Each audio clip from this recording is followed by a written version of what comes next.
सहस्त्रार में पहले entry into the kingdom of haven होता है, यही है किंगडम ऑफ गॉड, यही है। इसमें जिस वक्त आपकी एंट्री होती है तो पहले निर्विचारिता आ जाती है, क्योंकि आप आज्ञा को लांघ जाते हैं, निर्विचार हो जाते हैं, जिससे अब आपका चित्त जो है विचार की ओर ज्यादा फैलता नहीं। पहले व्यवस्था ये करनी, धीरे धीरे जो भी चित्त जितना भी सकिंग कर सके कुंडलिनी ऊपर में सकिंग कर ली। जब कुंडलिनी ने उसको ऊपर खींच लिया, शोषित कर लिया, जितना भी हो सका उतना ऊपर आ गया चित्त आपका, फिर वो आपकी मूर्धा जो है, जिसको कि कहना चाहिए कि ब्रेन के नीचे का हिस्सा,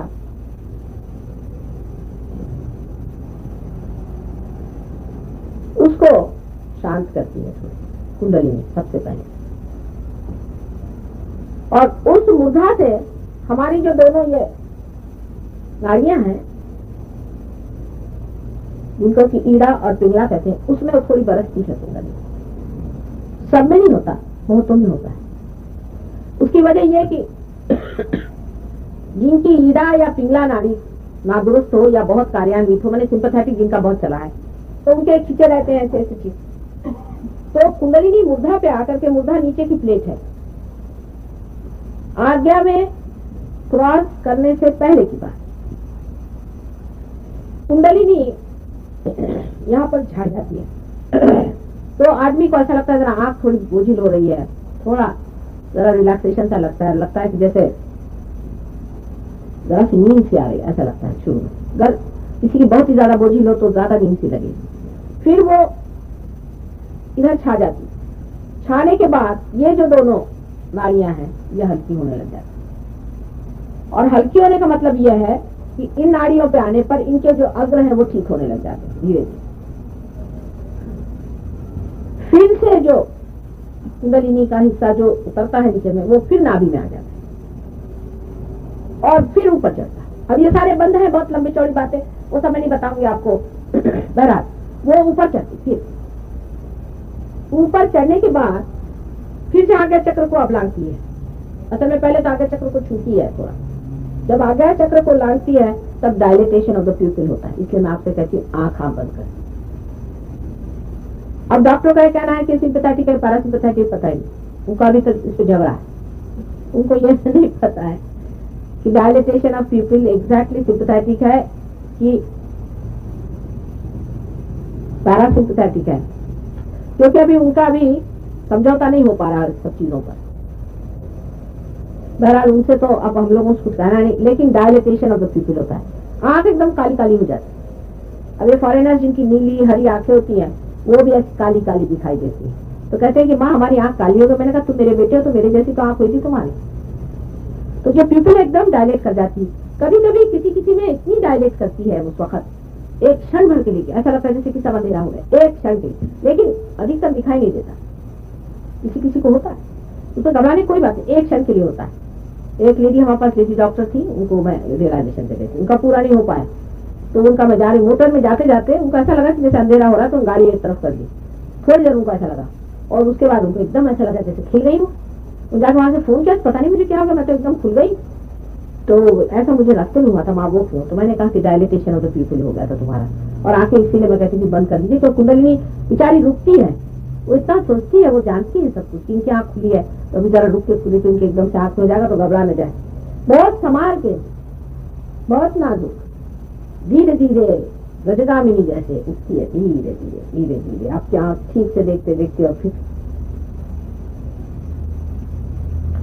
तो संस्कार में इसका बंद पड़ जाता है जब कुंडलिनी आ जाती है। इसमें मैंने आपसे पता नहीं बताया कि नहीं बताया कि कुंडलिनी चीज जो है वो जैसे कोई रस्सी होती है ना, और उसमें बहुत से बल होते हैं, उस प्रकार अनेक बल से बनी होती है।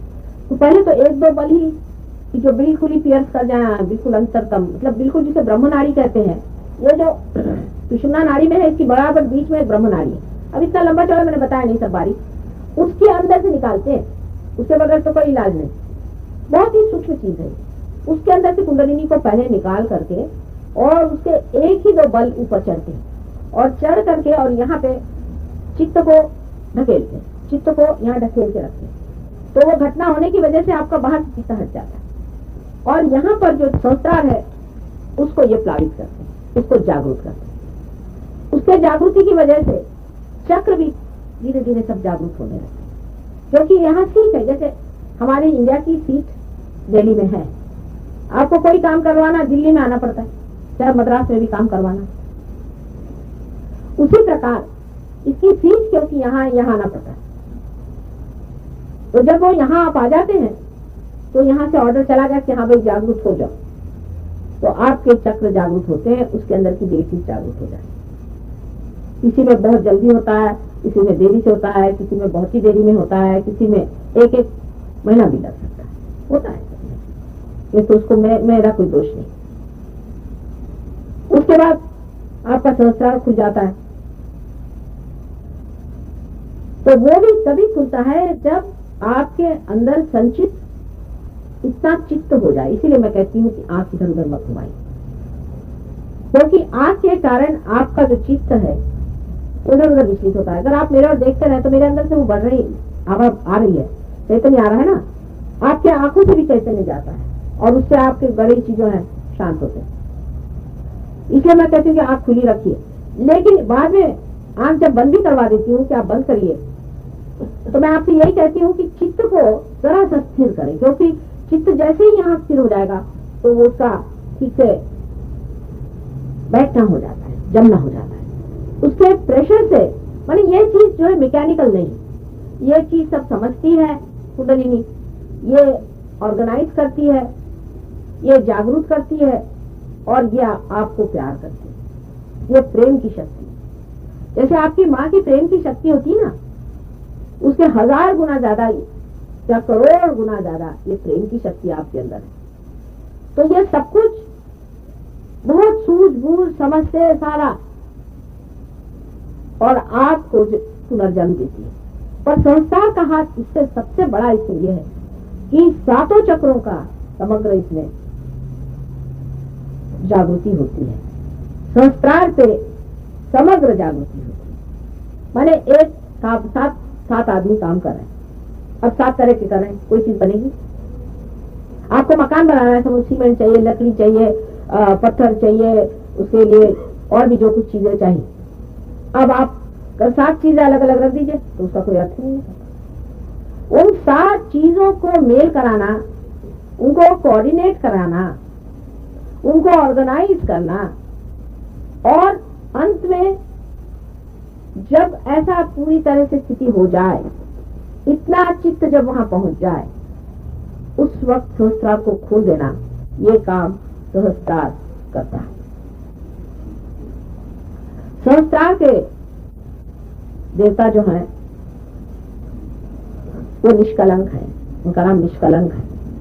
उनको कल्कि भी लोग कहते हैं। कल्कि अवतरण भी आने वाला है। कल्कि अवतरण महाविष्णु का अवतरण है, मतलब विष्णु प्रिंसिपल पे ही है। विष्णु प्रिंसिपल माने इवोल्यूशनरी है, और इवोल्यूशन में 2 अंत होता है। इवोल्यूशन में हमेशा सृजन होता है और फिर संहार होता है। जैसे पहले हमारे बहुत बड़े बड़े एनिमल्स थे, मैमथ वगैरह आपने नाम सुने हैं, उनमें से हाथी भी था।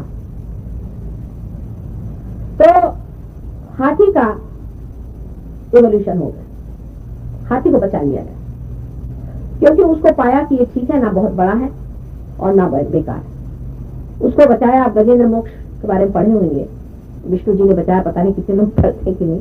वो जगह भी यहाँ गंडक के किनारे बड़ी सुंदर बनी हुई, कभी आपका मौका लगे तो जाके देखिए, पास ही में है, बहुत सुंदर जगह है, जहाँ जहाँ वाल्मीकि जी के पास सीता जी जाके रही थी, बहुत सुंदर जगह है, देखने लायक है। वाल्मीकि नगर नाम की जगह है बिहार में, वहां गजेंद्र मोक्ष हुआ था। वो गजेंद्र मोक्ष जो है वो उस चीज क्या दिलाता है जहाँ विष्णु जी ने इन बड़े बड़े जानवरों में से सिर्फ हाथी को बचाया और बाकी सब जानवरों को नष्ट करना पड़ा, क्योंकि वो जरूरत से ज्यादा बड़े हो गए। तो हमेशा आप देखते हैं कि पेड़ में भी जब पेड़ का फूल बन गया, फूल का जब फल बना तो उसमें से कुछ चीज झड़ गई, कुछ चीज का फल बना। कुछ चीज जरूर झड़ जाती है और कुछ चीज फलित हो जाती। इसी प्रकार है सहयोग में अभी फल लगने की बात है। अभी फल लग गए, अब जो कुछ इसमें का वेस्ट है और यूजलेस है या जो कुछ भी हानिकारक है उस सबको तो निकाल देना पड़ेगा, झाड़ना पड़ेगा। जैसे गेहूं होता है, पहले गेहूं के बाल पकने तक तो उसको हम लोग ऐसे ही रखते हैं। जब उसके बाल पक गए, धूप में सब ठीक ठाक हो गया, पूरी तरह से अलग हो गए, तब आप जानते हैं कि उसको हम कैसे अलग कर देते हैं। जब हवा चलती है तो भैया उसमें पकड़ते हैं और गेहूं अलग हो जाता है और उसके ऊपर का छिलका अलग हो जाता है। ये तो आप रोजमर्रा देखते हैं। तो वो जो घटना है, वो घटना घटित होगी जब कल की अवतरण होगा। उस वक्त वो आपको रियलाइजेशन नहीं देंगे, कोई आपको बात नहीं समझाएंगे, मेरे जैसे कोई नहीं काम करने वाले, वो उनके पास फुर्सत नहीं होने वाले। वो तो बस लेकर के एकादश रुद्र, जो मैंने कहे थे 11 रुद्र अवतरण में है। रुद्र का मतलब होता है विध्वंसक शक्ति, शिव की। तो उनकी 11 विध्वंसक शक्तियां हैं, वो जागरूक करके वो संसार में आएंगे और वो नष्ट करेंगे जितनी भी व्यर्थ चीजें हैं, उनको उनकी जगह पे बिठा देंगे और जो विध्वंसक शक्तियां जितनी भी हैं उनको पूरी तरह से नष्ट कर, और इस तरह से संसार में राम राज्य स्थापित होगा, जिसे हम कहते हैं कि परमात्मा का साम्राज्य, दाई किंगडम कम। सब लोग रियलाइज सोल्स होंगे, वो सामूहिक चेतना से प्लावित होंगे, उसी से वो कार्यान्वित होंगे, उसी से वो काम करेंगे। तो अब इसकी आखिरी स्टेज आप लोगों के सामने इस वक्त में है। यह सिर्फ हमारी सामाजिक या राजकीय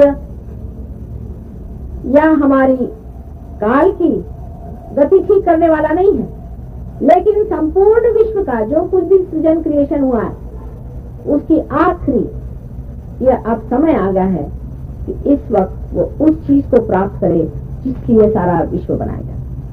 जैसे घड़ा बनाया जाता है तो उसका जो कुछ भी व्यर्थ का है वो निकाल दिया जाता है, उसी प्रकार जो कुछ भी व्यर्थ का है,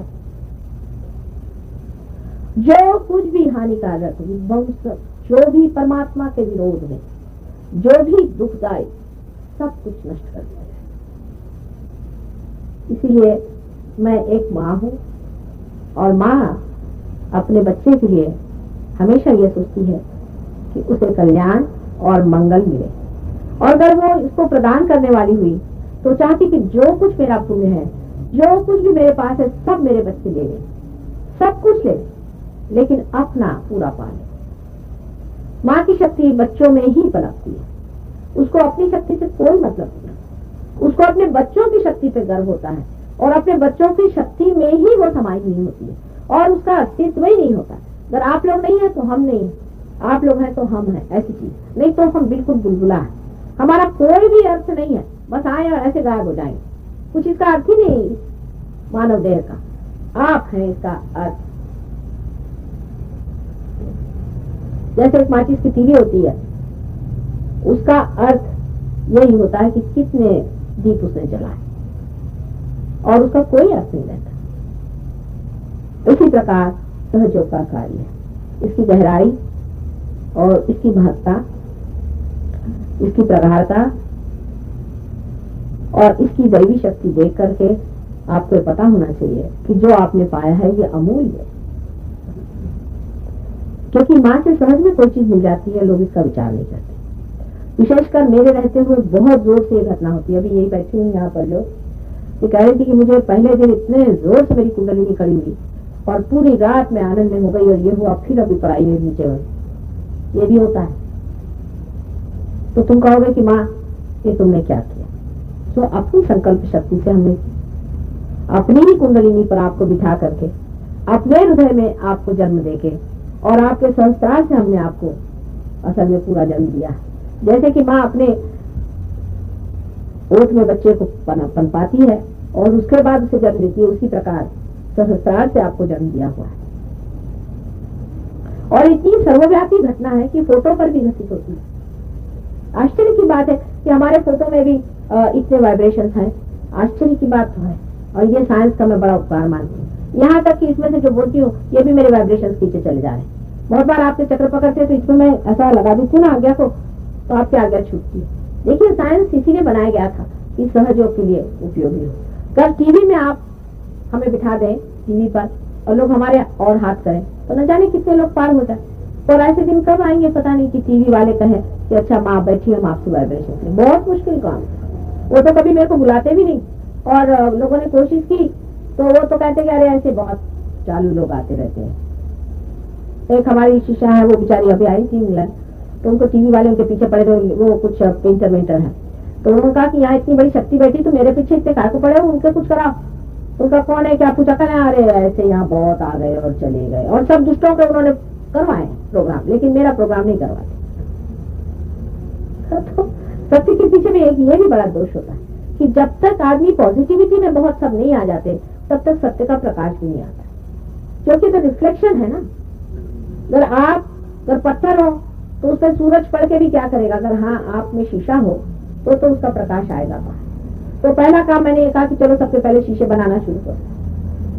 अब आपके दिल्ली शहर में बहुत से लोग पार हो गए, बहुत बड़ी अच्छी बात है। शहर के अंदर इतने लोग तो बंबई में भी नहीं, मैं इतने थोड़े दिन में पार कर पाती थी। और इतने लोग पार होने पर भी आप देखिए मेरे चले जाने बाद क्या हालत होती। अब आप सब अपने अंदर भी संकल्प करें। हमारा संकल्प पूरा हुआ, आज आपको भी संकल्प करना है कि कुछ भी हो हम अपनी कुंडलिनी को ठीक रखेंगे। कुछ भी हमें छोड़ना पड़े, गुरुओं को छोड़ना पड़े, हमको कुछ माने का चीज छोड़नी पड़े, हम अपनी कुंडलिनी जागरूक रखेंगे और हम अपने को ठीक रखेंगे। इसके लिए सबसे बड़ी बात जो याद रखनी है, ये विराट का कार्य है। अब विराट का संस्कार खुल गया, माने अब ये सामूहिक कार्य है, इंडिविजुअल कार्य नहीं, ये सामूहिक कार्य।